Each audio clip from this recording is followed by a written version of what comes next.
It is another beautiful day out in the garden.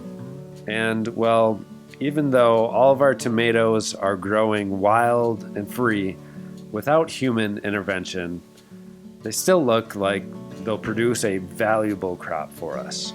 Even though we haven't pruned them, stood them up with tomato cages, or used the trellising method that I really was planning on doing this year, we've got a bunch of healthy groups of tomatoes all over our entire garden. Our carrots, which were never thinned out, have developed a hierarchy, allowing the dominant roots to flourish.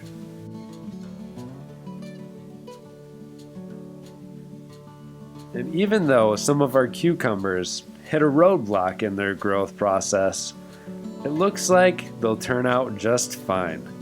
We've just got to break it out of this chicken wire, and it's ready to prepare for a meal. We just haven't had any time to dedicate in these two garden beds, so everything has gotten away from us. We have big and ugly cucumbers alongside the perfect pick. A cucumber gets more and more bitter as it ages, which is why I love them right around this size.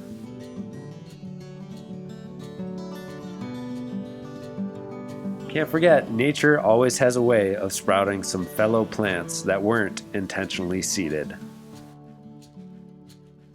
This cucumber trellis hasn't been working the best at a 45-degree angle compared to completely vertical, so no more of that practice.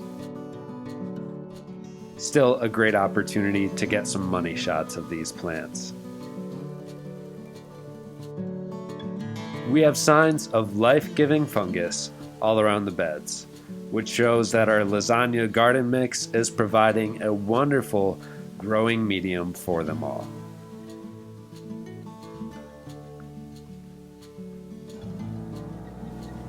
All of this just to say, gardening isn't always about the rules. It's about the journey. A harvest will come in the end after all. Thank you guys all so much for watching, and we'll see you in the next episode. Happy gardening!